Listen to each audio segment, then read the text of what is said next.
नमस्कार दोस्तों, ढोल में पोल चैनल में आप सब मित्रों का हार्दिक स्वागत करता हूं दोस्तों। और आजकल आप जो है ढोल में पोल चैनल के माध्यम से आप इन धार्मिक ग्रंथों में लिखी हुई धार्मिक कहानियां सुन रहे हैं और उसमें हम प्रयास कर रहे हैं कि आखिर धर्म कहाँ छिपा हुआ है। इन धार्मिक ग्रंथों का बड़ा महत्व है और कथा कहानीकार पढ़ पढ़ के सुनाते रहते हैं और बड़ा स्वर्ग और नरक की प्राप्ति इनके माध्यम से होती है। या नहीं पढ़ते हैं नरक जाते हैं, जो पढ़ते हैं और सुनते हैं वो स्वर्ग में जाते हैं दोस्तों। तो इनका धर्म में बहुत महत्व है और धर्म का जो आधार है इन्हीं ग्रंथों पर टिका हुआ है दोस्तों। हम इसमें देखते हैं कि धर्म आखिर कहाँ छिपा हुआ है। अभी तक तो हम देखते हैं वही किस्सा कहानी है जिनमें दुराचार महर्षियों के देवताओं के भरे पड़े हैं। जहाँ देखो तहाँ दुराचारों की कथा कहानियाँ हैं, व्यभिचारों की कथा कहानियाँ हैं। अयौनिक जन्म है, वैज्ञानिक जन्म नहीं है, प्राकृतिक जन्म नहीं है, शारीरिक जन्म नहीं है, बगैर योनि के बगैर शरीर के ही इनमें जो है जन्म हुए हैं सबके। तो आखिर यह धर्म कहाँ छिपा हुआ है दोस्तों। तो हम इसी उद्देश्य को लेकर के ढूंढ रहे हैं, खोज कर रहे हैं और आप हमारा साथ दे रहे हैं दोस्तों। ढोल में पोल चैनल के सब्सक्राइबर और जो बंधु देखते हैं, लाइक करते हैं, उनको मैं बहुत बहुत तहे दिल से आभार शुक्रिया अदा करता हूं, हृदय से स्वागत करता हूं, उनका आभार प्रकट करता हूं। और जो नहीं भी सब्सक्राइब कर रहे हैं उन दोस्तों को भी जो देखते हैं उनका भी तहे दिल से शुक्रिया अदा करता हूं और उनसे अनुरोध करता हूं कि वो भी मेरे इस ढोल में पोल चैनल को सब्सक्राइब करें और देखा करें दोस्तों, ताकि बहुत सी बातें जो हमने केवल सुनी हैं, पढ़ी नहीं है और ना उनको समझा है, तो इस चैनल के माध्यम से आप देख पाएंगे और समझ पाएंगे दोस्तों। तो देखिएगा, हमने और आपने हनुमान जी का जन्म जो है अभी पिछले वीडियोज़ में देखा, हनुमान जी का जन्म किस तरह से हुआ। और आपने हनुमान जी के बारे में रामचरितमानस में लिखी हुई कहानियाँ बहुत सुनी होंगी। सुंदरकांड जो है हनुमान जी की प्रशंसा में, महिमा में लिखा गया है। तुलसीदास जी ने हाइपरबोल यानी अतिशयोक्तिपूर्ण वर्णन बहुत किया है। उसे हम गप्प तो नहीं कह सकते क्योंकि वो कवि थे, और कवि जो है हाइपरबोल, अतिशयोक्ति में अलंकार होता है, अतिशयोक्ति, उसमें जो है कुछ भी लिख सकता है दोस्तों। कविता का महत्व बढ़ाने के लिए, कविता का रस बढ़ाने के लिए अलंकारों का प्रयोग किया जाता है। तो तुलसीदास ने भी किया है और तुलसीदास का जो हनुमान चालीसा है लिखा हुआ, वो हम घर घर में पढ़ते हैं और मैंने भी बहुत पढ़ा है बचपन में दोस्तों। जय हनुमान ज्ञान गुण सागर, जय कपीस तिहुँ लोक उजागर, रामदूत अतुलित बल धामा, अंजन पुत्र पवन सुत नामा, महावीर विक्रम बजरंगी कुमति निवार समत के संगी। और उसमें आता है आगे, युग सहस्र योजन पर भानु, लील्यो ताहि मधुर फल जानू। देखिए उन्होंने कितना अतिशयोक्तिपूर्ण वर्णन कर दिया कि हनुमान जी बाल्यकाल में थे, माँ की गोद में थे और उछलते हैं, उसको फल समझते हैं, भूख लगी हुई थी और जा कर के लील लेते हैं। ऐसा उन्होंने तुलसीदास जी ने बताया है। और हम लोग बड़े महिमा मंडित कर देते हैं कि हनुमान जी बड़े वीर थे और इतना पराक्रम के सूर्य को निगल गए। लेकिन देखो दोस्तों, आज कक्षा 6 का विद्यार्थी भी जो विज्ञान पढ़ता है वो भी जानता है कि ये असंभव है। 360 लगभग पृथ्वियाँ समा सकती हैं सूर्य में, इतना बड़ा सूर्य है और यहाँ से करोड़ों 14-15 करोड़ किलोमीटर दूर है। तो दोस्तों ये बिल्कुल असंभव बात है और वो भी एक बानर के लिए, बानर ही बताया गया है हनुमान को। तो दोस्तों फिर भी हम मान लेते हैं कि तुलसीदास जी ने जो लिखा है वो कवित्व शक्ति से लिखा है, अपनी कवि भावना से लिखा है दोस्तों। और इसको हम जब तलाशते हैं वाल्मीकि रामायण में, जिसे कि मूल रामायण माना जाता है, वाल्मीकि ऋषि को ही माना जाता है, उसमें ये वर्णन जो है कहीं नहीं आया है। जामवंत जी ने भी पहले कथा सुनाई है, तब भी उनको पास में पहुंचा हुआ बताया है। और हनुमान सूर्य के पास में संपाति भी, जटायु का जो भाई था, जटायु और संपाति दोनों सूर्य के पास पहुंच गए थे। जटायु लौट आया था लेकिन संपाति के पंख जल गए थे। तो हनुमान से पहले कारनामा ये 2 गिद्ध भी कर चुके हैं दोस्तों, जटायु और संपाति।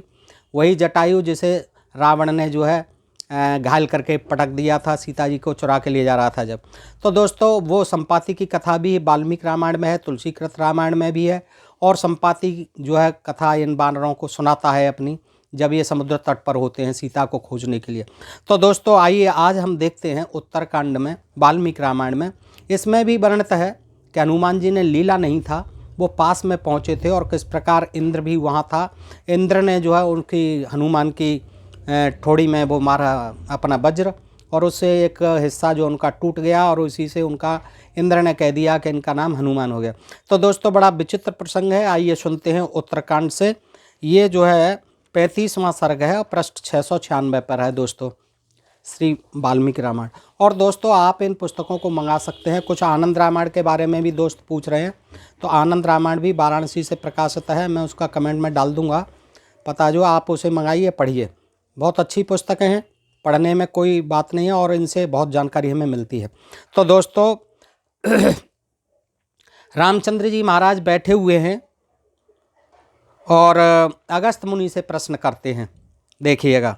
अपृक्षत तदा रामो दक्षिणाशास्त्रेय मुनि प्रांजलर्विन्योपयत इदम माह बचो अर्थवता। पहला श्लोक। तब भगवान श्री राम ने हाथ जोड़कर दक्षिण दिशा में निवास करने वाले अगस्त मुनि से विनयपूर्वक यह अर्थयुक्त बात कही। देखिए, दक्षिण दिशा में निवास करने वाले अगस्त ऋषि, उनसे क्या कहते हैं ये रामचंद्र जी कि समुद्र को देखते ही वानर सेना घबरा उठी है। यह देखिए महाभाव वीर उसे धैर्य बंधाकर एक ही छलांग में 100 योजन समुद्र को लांग गए। हनुमान के बारे में कहते हैं कि इसमें संदेह नहीं कि बाली और रावण के इस बल की कहीं तुलना नहीं थी, परंतु मेरा ऐसा विचार है कि इन दोनों का बल भी हनुमान जी के बल की बराबरी नहीं कर सकता। वो हनुमान जी की तारीफ कर रहे हैं और क्या कहते हैं, शूरता, दक्षता, बल, धैर्य, बुद्धिमता, नीति, पराक्रम और प्रभाव, इन सभी सद्गुणों ने हनुमान जी के भीतर घर कर रखा है। समुद्र को देखते ही वानर सेना घबरा उठी है। यह देखिए महाबाहु वीर उसे धैर्य बंधाकर एक ही छलांग में देखिए 100 योजन समुद्र को लांग गए। उड़ के नहीं गए थे, छलांग लगाई थी और उनकी छलांग इतनी बड़ी थी कि 400 कोस यानी 800 मील समुद्र को छलांग में ही, एक ही में छलांग में लांग गए थे। ये हनुमान जी का पराक्रम था। फिर लंकापुरी के आध दैविक रूप को परास्त कर रावण के अंतःपुर में गए, सीता जी से मिले, उनसे बातचीत की और उन्हें धैर्य बंधाया। वहाँ अशोक वन में इन्होंने अकेले ही रावण के सेनापतियों, मंत्री, कुमारों, किंकरों, रावण पुत्र अच्छ को मार गिराया। युद्ध में हनुमान जी के जो पराक्रम देखे गए हैं, वैसे वीरतापूर्ण कर्म न तो काल के, न इंद्र के, न भगवान विष्णु के और न वरुण के ही सुने जाते हैं। मुनीश्वर एतस्य बाहु वीर्येण लंका सीता च लक्ष्मणः प्राप्ता मया जयस्येव राज्यम मित्राणि बांधवा। 9वां श्लोक। मुनीश्वर, मैंने तो इन्हीं के बाहुबल से विभीषण के लिए लंका, शत्रुओं पर विजय, अयोध्या का राज्य और सीता, लक्ष्मण, मित्र और बंधुजनों को प्राप्त किया है। इन्हीं के कारण हनुमान जी की बहुत प्रशंसा कर रहे हैं। हनुमान यदि मेन स्याद बानराधिपते सखा प्रदर्मत को वे तुम जान क्या शक्तमान भवेता। 10वां श्लोक। यदि मुझे वानरराज सुग्रीव के सखा हनुमान न मिलते तो जानकी का पता लगाने में भी कौन समर्थ हो सकता था, कौन जान भी बचा सकता था। रावण पातालपुरी ले गया था तो हनुमान जी ही लाए थे दोनों भाइयों को बचा करके वहाँ से। जिस समय बाली और सुग्रीव में विरोध हुआ, उस समय सुग्रीव का प्रिय करने के लिए इन्होंने जैसे दावानल वृक्ष को जला देता है, उसी प्रकार बाली को क्यों नहीं भस्म कर डाला, यह समझ में नहीं आता। इनको शंका हो रही है कि ये बाली जो है वहाँ बाली ने भगा दिया था सुग्रीव को, तो इन्होंने इतने बल और पराक्रमशाली थे तो इन्होंने सुग्रीव का पक्ष क्यों नहीं लिया, सुग्रीव के साथ हित क्यों नहीं किया और बाली को क्यों नहीं मारा, क्योंकि ये तो बहुत बलवान थे, मुझे मारना पड़ा बाली को छुप करके। तो मैं तो ऐसा मानता हूँ कि उस समय हनुमान जी को अपने बल का पता ही नहीं था, इनको पता नहीं था अपने बल का, इसलिए अपने प्राणों से भी प्रिय वानर राज सुग्रीव को कष्ट उठाते देखते रहे। देवबंदे महामुनि भगवान, आप हनुमान जी के विषय में ये सब बातें यथार्थ रूप से विस्तार पूर्वक बताइए। अब हनुमान जी सबसे ज़्यादा तो आपके पास रहे राम जी, फिर भी आप अगस्त मुनि से पूछते हैं कि आप विस्तार पूर्वक इनके बारे में बताइए मुझे। तो शत्रु रघुनंदन जिनका साप कभी व्यर्थ नहीं जाता, ऐसे मुनियों ने पूर्व काल में यह साप दे दिया था कि बल रहने पर भी इनको अपने पूरे बल का पता नहीं रहेगा। अगस्त मुनि ने बताइए कि पहले इन्हें साप दे दिया था ऋषियों ने कि तुम में बहुत, क्योंकि ये उपद्रव मचाते थे बचपन में, ऋषियों को बहुत परेशान करते थे, तो उन्होंने साप दे दिया था कि अब तुझे ये अपने बल पराक्रम का पता ही नहीं रहेगा, क्योंकि ब्रह्मा जी वगैरह ने, सब देवताओं ने बहुत बल का जो है वरदान दे रखे थे, तो ये बहुत परेशान करते थे, उपद्रव करते थे। तो उन्होंने ये साप दे दिया था कि अब तुझे अपने बल पराक्रम का पता ही नहीं रहेगा, भूल जाएगा। तो वो अगस्त जी बताते हैं कि महाबली श्री राम इन्होंने बचपन में भी जो महान कर्म किया था उसका वर्णन नहीं किया जा सकता। उन दिनों वे बाल भाव से अनजान की तरह रहते थे। यदि हनुमान जी का चरित्र सुनने के लिए आपकी हार्दिक इच्छा हो तो चित्त को एकाग्र करके सुनिए, मैं सारी बात बता रहा हूँ। सूर्य दत्त वरण स्वर्ण सुरेर्म नाम प्रवत यत्र राज्यम प्रशस्य केसरी नाम वै पिता। 19वां श्लोक। भगवान सूर्य के वरदान से जिसका स्वरूप स्वर्ण हो गया है, ऐसा एक सुमेरु नाम से प्रसिद्ध पर्वत है, वहाँ हनुमान जी के पिता केसरी राज्य करते हैं। इसका मतलब हनुमान जी के पिता जो है वानर राज थे और वो राज्य करते थे। वो जनजातियाँ थीं दोस्तों। ये अंजना ने जब इनको जन्म दिया उस समय उनकी अंग कांति जाड़े में पैदा होने वाले धान के अग्रभाग की भांति पिंगल वर्ण की थी। एक दिन माता अंजना फल लाने के लिए आश्रम से निकली और गहन वन में चली गई फल लेने के लिए। एसम मातृवियोगाश्च क्षुदयाच भ्रसार्दितः रोद शिशुरोत्तरदर्थम शिशुम सर्वणे तथ यथा। 22वां श्लोक। उस समय माता से बिछुड़ जाने और भूख से अत्यंत पीड़ित होने के कारण शिशु हनुमान उसी तरह जोर जोर से रोने लगे जैसे पूर्व काल में सरकंडों के वन के भीतर कुमार कार्तिक रोए थे। तदोदयंतम विश्वनम जपा पुस्तोत्करोपमम ददर्शम फललो वाद्य हृत्तापमम रविम प्रति। 23वां श्लोक। इतने महीने जपा कुसुम के समान, इतने महीने देखिए भूख लग रही है, माताजी चली गई हैं फल लेने के लिए, तो इतने में ही इन्हें जपा कुसुम के समान लाल रंग वाले सूर्यदेव उदित होते हुए दिखाई दिए। हनुमान जी ने उन्हें कोई फल समझा और ये उस फल के लोभ से सूर्य की ओर उछले। देखिए उछले, सूर्य की ओर उछले फल समझ के। वालार्क विमुखो बालो वलार्क एवं मूर्तिमान गृहीत कामो वालार्क प्लवते अंबर मध्यगः। 24वां श्लोक। वाल सूर्य की ओर मुँह के हुए मूर्तिमान वाल सूर्य के समान बालक हनुमान बाल सूर्य को पकड़ने की इच्छा से आकाश में उड़ते चले जा रहे थे। अभी कह रहे थे उछले, अभी कहते हैं उड़ते चले जा रहे थे। अब देखिए ये कहते हैं हनुमान जी उड़ते नहीं थे, छलांग लगाते थे। और वायुदेव ने भी उन्हें यही दिया था कि आप बहुत तेज़ी से चलेंगे, छलांग लगाया करेंगे, कूदा करेंगे। लेकिन यहाँ जो है फिर वाल्मीकि जी कह रहे ऊपर उछले और फिर कह रहे हैं उड़ते चले जा रहे थे, यानी उनके पंख निकले आए क्या, उड़ते चले जा रहे थे, उड़ने लगे। ए तस्मिन् प्लवमाने तो सुस्वभावे हनुमति देवदानव क्षीणाम विस्मय सुमहान मुहूर्त। 25वां श्लोक। सहस्वावस्था में हनुमान जी जब इस तरह उड़ रहे थे उस समय उन्हें देखकर देवताओं दानवों तथा यक्षों को बड़ा विस्मय हुआ। सब देख रहे थे कि ये क्या कर रहा है बालक। वे सोचने लगे यह वायु का पुत्र है, जिस प्रकार ऊंचे आकाश में वेग पूर्वक उड़ रहा है ऐसा वेग न तो वायु में है न गरुड़ में है और न मन में ही है। इतना वेगवान तो मन भी नहीं है, गरुड़ भी नहीं है और स्वयं वायु भी नहीं है जिनके ये पुत्र हैं। सब आश्चर्य कर रहे हैं, राक्षस यक्ष देवता किन्नर नर मुनि। यदि तावच्छोरस्य ईदृशो गत विक्रम यौवनम बलम साध्याय कथम वेगो भविष्यति। 27वां श्लोक। यदि बाल्यावस्था में ही इस शिशु का ऐसा वेग और पराक्रम है तो यौवन का बल पाकर इसका वेग कैसा होगा। अपने पुत्र को सूर्य की ओर जाते देख उसे दाह के भय से जलने के भय से बचाने के लिए उस समय वायुदेव भी बर्फ के ढेर की भांति शीतल होकर उसके पीछे पीछे चलने लगे। देखिए उनको भी चिंता हो गई वायुदेव को कि ये मेरा बेटा कहाँ उड़ रहा है, कहाँ जा रहा है, सूर्य की तरफ जल जाएगा। तो वो भी बर्फ़ की तरह ठंडे होकर के एकदम पीछे पीछे बहने लगे, चलने लगे। इस प्रकार बालक हनुमान अपने और पिता के बल से कई सहस्त्र योजन आकाश को लांघते चले गए। कई सहस्त्र योजन, देखिए इसमें नाप तौल कुछ नहीं दिया है। युग सहस्त्र योजन पर भानु लील्योता है मधुर फल जानू।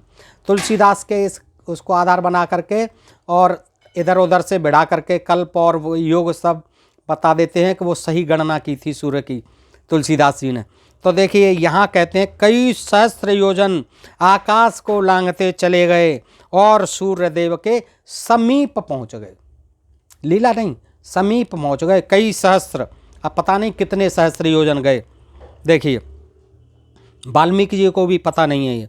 शिशुरेश त्वदोषज्ञ इति मत्वा दिवाकरः कार्य चास्मिन् समायत्तमित्येवं न ददाह सः। 30वां श्लोक। सूर्यदेव ने यह सोचकर कि यह बालक है, इसे गुण दोष का ज्ञान नहीं है और इसके अधीन देवताओं का भी बहुत सा भावी कार्य है, इन्हें जलाया नहीं। सूर्यदेव जानते थे कि अभी तो ये बहुत काम करेंगे, राम जी के बहुत काम आएंगे और देवताओं के काम बहुत बनाएंगे, इसलिए सूर्यदेव ने कहा ये बच्चा है और उसे क्षमा किया, जलाया नहीं, ध्यान रखा। यमेवं दिवसम होश्यम गृहीतुम भास्करम प्लतः तमेव दिवसम राजर्षति दिवाकरम। 31वां श्लोक। जिस दिन हनुमान जी सूर्यदेव को पकड़ने के लिए उछले कभी उड़े, उछले, उसी दिन राहु सूर्यदेव पर ग्रहण लगाना चाहता था। उसी दिन राहु भी का मन था, अमावस्या होगी और ग्रहण पड़ता ही है, तो ग्रहण पड़ने वाला था, यानी राहु उनका भक्षण करने वाला था। सूर्य को खा जाते हैं राहु केतु जब ग्रहण पड़ता है, ऐसी मान्यता है दोस्तों। वैज्ञानिक तथ्य नहीं है ये, वो तो सूर्य चंद्र पृथ्वी एक सीध में आते हैं तब ये चंद्र ग्रहण और सूर्य ग्रहण पड़ते हैं। अनेनम च परामृष्टो राहु सूर्य रथोपरि अपक्रांतस्तरस्त्रो राहुस मर्दांक मर्दनः। 32। हनुमान जी ने सूर्य के रथ के ऊपरी भाग में, देखिएगा यहाँ ध्यान से सुने आप, कि हनुमान जी ने सूर्य के रथ के ऊपरी भाग में, सूर्य के रथ के ऊपरी भाग में जब राहु का स्पर्श किया, उन्होंने जब टटोला तो उनका हाथ लगा राहु पर, रथ के चिपका बैठा था राहु खाने के लिए, डसने के लिए, ग्रसने के लिए, तो राहु का स्पर्श किया, तब चंद्रमा और सूर्य का मर्दन करने वाला राहु भयभीत हो वहाँ से भाग खड़ा हुआ। अबे ये किसने मुझे स्पर्श किया, किसने मेरा टच किया। जैसे ही राहु पे हाथ पड़ा हनुमान का भयंकर, सोई वो भग लिया डर के मारे। इंद्र से भवनम गत्वा सरोसव सिंह का सुतः अब्रवीतम भ्रकुटिम कृत्वा देवम दैव गणेरव्रतम। 33वां श्लोक। सिंहिका का वह पुत्र राहु सिंहिका का पुत्र है। सिंहिका का वह पुत्र रोष से भरकर इंद्र के भवन में गया और देवताओं से घिरे हुए इंद्र के सामने भौएं टेढ़ी करके बोला, क्योंकि देवराज थे, वो देवताओं के स्वामी थे, तो राहु केतु के भी स्वामी थे इंद्र। तो इंद्र के पास जाते हैं राहु जी महाराज, और वो अपने गुस्सा को उतारते हैं, वहाँ क्रोध में कहते हैं कि ये आप क्या करवा रहे हैं, मुझे मरवा दोगे, वहाँ कौन पहुँच गया। देखिए इसमें अभी तक कहीं लीला नहीं है, उनके पास पहुँच गए हैं सूर्यदेव के पास हनुमान जी। तो बल और वृत्तासुर का वध करने वाले वासव, आपने चंद्रमा और सूर्य को मुझे अपनी भूख दूर करने के साधन के रूप में दिया था, किंतु अब आपने उन्हें दूसरे के हवाले कर दिया है, ऐसा क्यों हुआ। वो कहता है कि ये आप क्या अनर्थ कर रहे हैं मेरे साथ। आपने तो हम राहु केतु को नियुक्त किया था कि आप भक्षण किया करो राहु और इसका सूर्य और चंद्रमा का, लेकिन आपने ये क्या किया, आप तो किसी दूसरे के हवाले कर दिया सूर्य भगवान को, सूर्यदेव को। अद्याहम प्रवकाले तो जग्रच्छो सूर्यमागतः अथन्यो राहु सादाद्य जग्राह सहसारभिम। 35वां श्लोक। आज पर्व अमावस्या के समय में सूर्यदेव को ग्रस्त करने की इच्छा से गया था, इतने में ही दूसरे राहु ने आकर सहसा सूर्य को पकड़ लिया। दूसरा राहु आ गया पता नहीं कहाँ से। राहु की आवाज़ सुनकर देवराज इंद्र घबरा गए और सोने की माला पहने अपना सिंहासन छोड़कर उठ खड़े हुए कि देखता हूँ मैं कौन है, कैसे आ गया, ये कैसे हुआ, दूसरा राहु कहाँ से पैदा हो गया, मैं देखता हूँ। फिर कैलाश शिखर के समान उज्ज्वल 4 दांतों से विभूषित मद की धारा बहाने वाले भांति भांति के श्रृंगार से युक्त बहुत ही ऊंचे और सुवर्णमयी घंटा के नाद रूप अट्टहास करने वाले गजराज ऐरावत पर आरूढ़ होकर के चढ़े वो अपने गजराज पर, ऐरावत पर, और चल दिए। देवराज इंद्र राहु को आगे करके चल बता कहाँ पर है। हाँ, राहु को आगे करके उस स्थान पर गए जहाँ हनुमान जी के साथ सूर्यदेव विराजमान थे। दोनों विराजमान थे, मुख में नहीं थे, वो अंधकार नहीं हुआ था, लीला नहीं था। इधर राहु इंद्र को छोड़कर बड़े वेग से आगे बढ़ गया। इसी समय पर्वत शिखर के समान आकार वाले दौड़ते हुए राहु को हनुमान जी ने देखा, और हनुमान जी ने फिर राहु को देखा कि ये तो फिर आ रहा है कोई इधर से। तब राहु को ही फल के रूप में देखकर भ्रम हो गया उनको। फल के रूप में देखकर बालक हनुमान सूर्यदेव को छोड़ उस सिंह का पुत्र यानी राहु को ही पकड़ने के लिए पुनः आकाश में उछले। अरे आकाश में तो थे ही वो, फिर आकाश में उछली। देखिए वहाँ सूर्य के पास तो थे ही वो। अब सूर्य को तो उन्होंने जो है कहा कि चलो बाद में देखूंगा, ऐसे ये फल दूसरा आ रहा है, इसको खाता हूँ। तो सिंह का पुत्र को पकड़ने के लिए पुनः आकाश में उछले। श्री राम सूर्य को छोड़कर अपनी ओर धावा करने वाले इस बानर हनुमान को देखते ही राहु, जिसका मुखमात्र ही शेष था, पीछे की ओर मुड़कर भागा। वो हनुमान को देख करके वो पीछे की ओर मुड़कर भागा। उस समय सिंह का पुत्र राहु अपने रक्षक इंद्र से ही अपनी रक्षा के लिए कहता हुआ भय के मारे बारंबार इंद्र इंद्र इंद्र बचाओ की पुकार करने लगा। चीखते हुए राहु के स्वर को जो पहले का पहचान हुआ था सुनकर इंद्र बोले, डरो मत। राहु से, डरो मत, मैं इस आक्रमणकारी को मार डालूंगा। चिंता मत कर राहु, मैं अभी इस आक्रमणकारी को देखता हूँ कौन है, इसे मार डालता हूँ। एरावतम ततो दृष्टाम महत्तम दिदिमत्यपि फलम तहस्त राजाना भी दुद्राभम मारुति 44। तत्पश्चात ऐरावत को देखकर उन्होंने उसे भी एक विशाल फल समझा। ऐरावत को भी उन्होंने विशाल फल समझा। बहुत भूखे थे और उस गजराज को पकड़ने के लिए ये उसकी ओर दौड़े। अब राहु के भी पीछे दौड़े, फिर वो ऐरावत दिखाई दिया कि ये भी फल है, उसके भी पीछे हनुमान जी दौड़े। तो तदास्य धावतो रूपो मैरावजग्रक्षा मुहूर्तम भवद घोर मिंद्राग्न्यो रिव भास्वरम। 45वां श्लोक। ऐरावत को पकड़ने की इच्छा से, देखिए अब ऐरावत, राहु को छोड़ा, ऐरावत को पकड़ने की इच्छा से दौड़ते हुए हनुमान जी का रूप 2 घड़ी के लिए इंद्र और अग्नि के समान प्रकाशमान एवं भयंकर हो गया। इंद्र के और अग्नि के समान भयंकर हो गया। बालक हनुमान जी को देखकर सचीपत इंद्र को अधिक क्रोध नहीं हुआ। बालक था इसलिए क्रोध नहीं हुआ इंद्र को। फिर भी इस प्रकार धावा करते हुए इंद्र बालक बानर पर उन्होंने अपने हाथ से छूटे हुए वज्र के द्वारा प्रहार कर दिया। वज्र हाथ में था तो प्रहार करना ही था। देखा कि ये तो पता नहीं कौन उत्पाती बालक है, मार दिया वज्र जो है।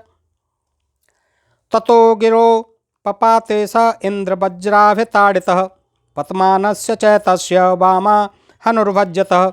47वां श्लोक। पृष्ठ 699, उत्तरकांड वाल्मीकि रामायण। इंद्र के वज्र की चोट खाकर वे एक पहाड़ पर गिर पड़े। देखिए इंद्र वहाँ था सूर्य के पास, ऐरावत भी वहाँ पहुँच गया था, राहु भी वहाँ था, संपाति और जटायु भी उधर पहुँच गए थे, निगला नहीं था। ये तुलसीदास जी ने अतिशयोक्तपूर्ण वर्णन कर दिया है दोस्तों। कि लील्योता है मधुर फल जानू, ऐसा कुछ नहीं किया है, ये वाल्मीकि जी कह रहे हैं और वाल्मीकि ऋषि बता रहे हैं। देखिए इंद्र के वज्र की चोट खाकर एक पहाड़ पर गिरे। वहाँ गिरते समय इनकी बाईं ठुड्डी टूट गई। अब दाईं और बाईं ठुड्डी कहाँ होती हैं, 2 हिस्से होते हैं। चलो बाईं हड्डी टूट गई उनकी। वज्र के आघात से व्याकुल होकर इनके गिरते ही वायुदेव इंद्र पर कुपित हो। वो तो उनकी रक्षा के लिए थे वायुदेव जी, पता नहीं कहाँ रह गए और उनके अनुपस्थिति में हनुमान जी को चोट मार दी। अब वो देखा उन्होंने तो वो घबरा गए, वायुदेव कुपित हो गए। उनका यह क्रोध प्रजाजनों के लिए अहितकारक हुआ। अब वायुदेव थे, उनको तो क्रोध आना ही था। सामर्थ्यशाली मारुत ने समस्त प्रजा के भीतर रहकर भी वहाँ अपनी गति समेट ली, बस अपनी गति समेट ली। अब देखिए क्या कमाल होगा। स्वासाध के रूप में संचार रोक दिया और अपने शिशुपुत्र हनुमान को लेकर वे पर्वत की गुफा में घुस गए। वायुपुत्र हनुमान को लेकर के गुफा में घुस गए और वायु रोक दी उन्होंने पूरे संसार की। जैसे इंद्र वर्षा रोक देते हैं, इंद्र वर्षा रोक देते थे, उन्होंने हवा रोक दी। उसी प्रकार वे वासुदेव प्रजाजनों के मलाशय, देखिए उसी प्रकार वे वासुदेव प्रजाजनों के मलाशय और मूत्राशय को रोककर उन्हें बड़ी पीड़ा देने लगे। वायुदेव ने सबके मलाशय और मूत्राशय बंद कर दिए। देखो विषणम मूत्रासम आवृत्यम प्रजानाम परमार्थ कृतः रुरोध सर्वभूतानि यथा वर्षाणि वासव। 50वां श्लोक। तो पीड़ा देने लगे संसार को उन्होंने, मलाशय और मूत्राशय सब रोक दिए। कहते हैं उन्होंने संपूर्ण भूतों के प्राण संचार का अवरोध कर दिया, यानी वायु रुक गई। शरीर के अंदर की वायु रुक जाएगी तो वायु दोष शुरू हो गए सबके। वायु प्रकोपाद भूतानि निरुच्छवासन सर्वतः संधिर्माद्यान्नश्च काष्ठभूतानि जज्रे। 51 श्लोक। वायु के प्रकोप से समस्त प्राणियों की सांस बंद होने लगी, तो होने लगेगी, वायु रुक जाएगी तो उनके सभी अंगों के जोड़ टूटने लगे और वे सबके सब काठ के समान चेष्टा शून्य हो गए। तीनों लोकों में न कहीं वेदों का स्वाध्याय होता था। अब वेदों की क्या चल रही है, प्राणों की पड़ी हुई है, हवा रुक गई, अंदर की भी रुक गई, बात प्रकोप शुरू हो गए। तीनों लोकों में न कहीं वेदों का स्वाध्याय होता था, न यज्ञ होते थे, सारे धर्म कर्म बंद हो गए, सब धर्म कर्म बंद हो गए। अब तो हो ही जाने हैं, जान बचाने की पड़ी हुई है। त्रिभुवन के प्राणी ऐसे कष्ट पाने लगे मानो नरक में गिर गए हों। तब गंधर्व देवता असुर और मनुष्य आदि सभी प्रजा व्यथित होकर के सुख पाने की इच्छा से ब्रह्मा जी के पास ही जाते थे। सब चल दिए ब्रह्मा जी के पास, दौड़े गए। उस समय देवताओं के पेट इस तरह फूल गए। देखिए दोस्तों, वायु प्रकोप इतना हो गया कि सारे देवताओं के पेट फूल गए। सभी उस समय देवताओं के पेट इस तरह फूल गए। उच्चुहु प्रांजलयो देवा महोदर निबोधरा त्वया तो भगवान सृष्टा प्रजानाथ चतुर्विधा त्वयो दत्तो अयम अस्माकं वायुसः पवनं पतिशो अस्मानं प्राणेश्वरो भूता कस्मात् देशो अद्य सत्तम रोदो दुखम जन्यतम प्रह यव स्त्रिय। उस समय देवताओं के पेट इस तरह फूल गए मानव ने महोदर का रोग हो गया हो, जलोदर का रोग हो, महोदर का रोग हो गया और सबके पेट फूल गए। उन्होंने हाथ जोड़कर कहा ब्रह्मा जी से, भगवान स्वामिन आपने 4 प्रकार की प्रजाओं की सृष्टि की है। उन्हें याद दिला रहे हैं, आपने 4 प्रकार की प्रजाओं की सृष्टि की है। आपने हम सबको हमारी आयु के अधिपति के रूप में वायुदेव को अर्पित किया है। साधु शिरोमणे, ये पवन देव हमारे प्राणों के ईश्वर हैं, तो भी क्या कारण है कि आज इन्होंने अंतःपुर में स्त्रियों की भांति हमारे शरीर के भीतर अपने संचार को रोक दिया है। हमारी वायु बंद हो गई और इस प्रकार ये हमारे लिए दुखजनक हो गए हैं। तस्मात् त्वां शरणं प्राप्ता वायुनोपहता वयं वायुं संरोधजं दुखमिदं नो नुदत् दुःखन। 56वां श्लोक। वायु से पीड़ित होकर आज हम लोग आपकी शरण में आए हैं। दुखहारी प्रजापते, आप हमारे इस वायु रोध जनित दुख को दूर कीजिए। प्रजाजनों की यह बात सुनकर उनके पालक और रक्षक ब्रह्मा जी ने कहा, इसमें कुछ कारण है। ऐसा कहकर वे प्रजाजनों से फिर बोले, प्रजाओं, जिस कारण को लेकर वायु देवता ने क्रोध और अपनी गति का अवरोध किया है उसे बताता हूँ, सुनो।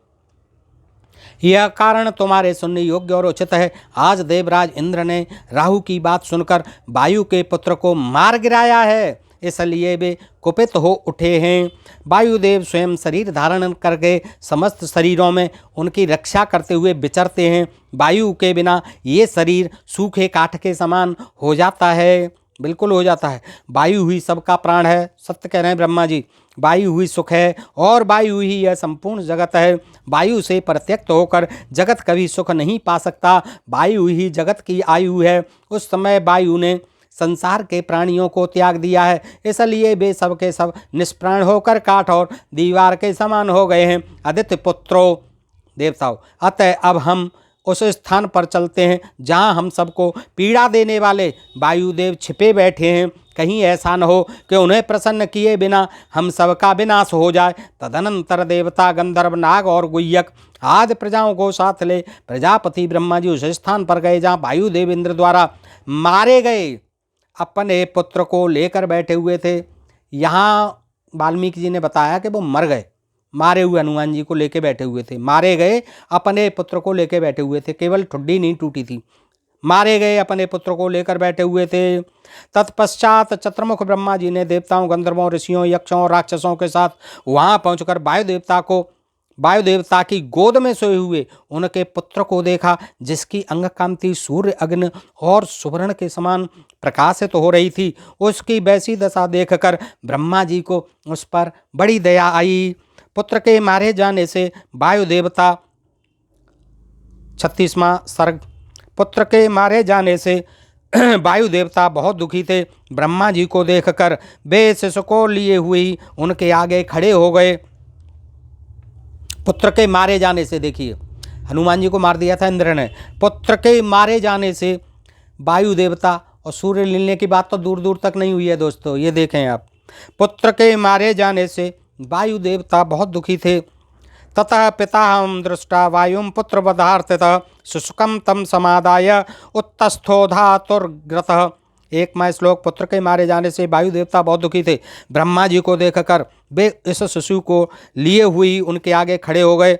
उनके कानों में कुंडल हिल रहे थे, माथे पर मुकुट और कंठ में हार शोभा दे रहे थे और वे सोने के आभूषणों से विभूषित थे। वायु देवता 3 बार उपस्थान करके ब्रह्मा जी के चरणों में गिर पड़े। ब्रह्मा जी के चरणों में गिर पड़े 3 बार प्रणाम करके। वेदवेत्ता ब्रह्मा जी ने अपने लंबे फैले हुए और आभरण भूषित हाथ से वायु देवता को उठाकर खड़ा किया तथा उनके उस शिशु पर भी हाथ फेरा।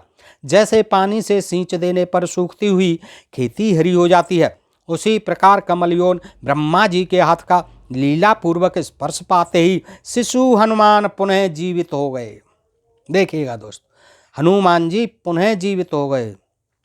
जैसे ही हाथ फराया ब्रह्मा जी ने, कमलयोनी ब्रह्मा जी ने, और जैसे ही उनका स्पर्श मिला शिशु हनुमान पुनः जीवित हो गए। प्राणवंतमिमं दृष्टा प्राणो गंधवहो मुदा और चचार सर्वभूतेषु संरब्धं यथा पुरा। 5वां श्लोक, हनुमान को जीवित हुआ देख, हनुमान को जीवित हुआ देख जगत के प्राण स्वरूप गंधवाहन वायुदेव समस्त प्राणियों के भीतर अवरुद्ध हुए प्राण आदि का पूर्ववत प्रसन्नतापूर्वक संचार करने लगे। पुनः शरीरों में संचार करने लगे। वायुदेव रम गए शरीरों में, अपना बहने लग गए, प्रवाहित होने लगे। वायु के अवरोध से छूटकर सारी प्रजा प्रसन्न हो गई। ठीक उसी तरह जैसे हिमयुक्त वायु के आघात से मुक्त होकर खिले हुए कमलों से युक्त पुष्करणियां सुशोभित होने लगती हैं। तथा सहस्रनयन प्रीतियुक्त शुभाननं कुशे सम्मयम माला मुक्षेप्यद्यम बच्चों अब्रवीत। तब सुंदर मुख वाले सहस्त्र नेत्रधारी 1000 नेत्रों वाले इंद्र ने शिशु हनुमान के गले में बड़ी प्रसन्नता के साथ कमलों की माला पहना दी। स्वयं सोने की माला पहने हुए हैं इंद्रदेव, ऐरावत पर चढ़े हुए हैं और ऐरावत भी सोने से लदा हुआ है। लेकिन उसने पहले तो मार दिया, जब जिंदा कर दिया ब्रह्मा जी ने, तब क्या करते हैं कि कमलों की माला पहना दी। और यह बात कही इंद्रदेव ने कि मत करो तृष्टम वज्रेण हनुरस्य यथा हतः नामना वे कपिल शार्दूलो भविता हनुमान ते। 11वां श्लोक, मेरे हाथ से छूटे हुए वज्र के द्वारा इस बालक की हनु यानी ठुड्डी टूट गई थी, इसलिए इस कपिल श्रेष्ठ का नाम हनुमान होगा। नामकरण कर दिया इंद्र ने। हनुमान नाम इसलिए पड़ा है, ब्राह्मणों ने नहीं किया है इनका संस्कार, क्योंकि ये जनजाति थे। इनका नामकरण भी संस्कार यहाँ हुआ है, इंद्र ने किया है। अहमस्य प्रदास्यामि परम वरम अद्भुतम इति प्रवृत्ति वज्रस्य ममाबध्यो भविष्यति। इसके सिवा मैं इसे दूसरा अद्भुत वर यह देता हूँ कि आज से यह मेरे वज्र के द्वारा भी नहीं मारा जा सकेगा। आज से यह भी वर देता हूँ कि आज से कोई फर्क नहीं पड़ेगा, अब कोई वज्र से मैं क्या कोई भी नहीं मार सकेगा। इसके बाद वहाँ अंधकार का नाशक भगवान सूर्य ने कहा, वो भी आ गए, मैं इसे अपने तेज का 100वां भाग देता हूँ। 100वां भाग देने आ गए सूर्य भगवान भी। इसके सिवा जब इसमें शास्त्राध्ययन करने की शक्ति आ जाएगी तब मैं ही इसे शास्त्रों का ज्ञान प्रदान करूँगा। शास्त्र भी पढ़ाएंगे, मैं पढ़ाऊँगा, सूर्यदेव कह रहे हैं। अब सूर्यदेव को लीला होता तो कैसे ये होते हैं, बिल्कुल नहीं लीला। और वो तो उन्होंने समझा कि बच्चा है और उसको जलाया नहीं, तो वो कहते हैं कि मैं इसको ऐसी शक्ति भी प्रदान करूँगा, ये शास्त्रों का अध्ययन करेगा जिससे यह अच्छा वक्ता होगा। शास्त्र ज्ञान में कोई भी इसकी समानता करने वाला न होगा। बहुत अच्छा कथाकार बनेगा ये, सूर्य भगवान कह रहे हैं, बहुत अच्छा वक्ता होगा। तत्पश्चात वरुण ने वर देते हुए कहा, 10 लाख वर्षों की आयु हो जाने पर भी मेरे पास और जल से इस बालक की मृत्यु नहीं होगी। वरुण देवता भी खुश हो गए कि इसकी जल से, इस बालक की कभी जल में डूबेगा नहीं, जल से कभी मृत्यु नहीं होगी, क्योंकि वरुण देवता जल के देवता हैं। और उन्होंने भी कह दिया 10 लाख, चलो मैं इनको वर देता हूँ, ये 10 लाख वर्षों की आयु जाने पर भी मेरे पास और जल से इस बालक की मृत्यु नहीं होगी। कितनी साल बीत जाएं, 10 लाख साल तक ये कुछ नहीं बिगड़ेगा। फिर यम ने भी वर दिया। देखिए सब देवता आए, यह मेरे दंड से अवध्य, उन पे यमराज पे तो दंडा रहता था, मेरे दंड से अवध्य और निरोग होगा। तदनंतर पिंगल वर्ण की एक आँख वाले, एक आंख थी कुबेर के, एक आंख वाले कुबेर ने कहा, मैं संतुष्ट होकर यह वर देता हूँ कि युद्ध में कभी से विषादन होगा, कष्ट नहीं होगा, तथा मेरी यह गदा संग्राम में इसका वधन कर सकेगी। दोस्तों, इस प्रकार से सारे देवता जो हनुमान जी को बहुत वरदान दे रहे हैं, और इसके पीछे कहानी ये भी है कि हनुमान जी सूर्य के आगे आगे चलते थे सारे दिन शास्त्रों का अध्ययन करने के लिए। इस तरह की कथा कहानियाँ दोस्तों इसमें लिखी हुई हैं, और इस प्रकरण को वाल्मीकि रामायण उत्तरकांड में पढ़ने से और सुनने से हम सबको ये विदित होता है कि तुलसीदास जी ने बहुत बढ़ा चढ़ा करके अतिशयोक्तपूर्ण वर्णन कर दिया है, और हनुमान जी को दिखा दिया है कि सूर्य को निकल गए थे, ऐसा कुछ नहीं हुआ था दोस्तों। इससे ये साफ हो जाएगा। सुनने के लिए बहुत बहुत धन्यवाद, बहुत बहुत आभार दोस्तों। आपसे वही अनुरोध कि ऐसे ही प्रसंग सुनते रहने के लिए, और इन धार्मिक ग्रंथों में धर्म को खोजने के लिए, कहाँ पर धर्म छिपा हुआ है उसको खोजने के लिए ढोल में पोल चैनल को सब्सक्राइब करते रहें। आपका बहुत बहुत आभार, नमस्कार।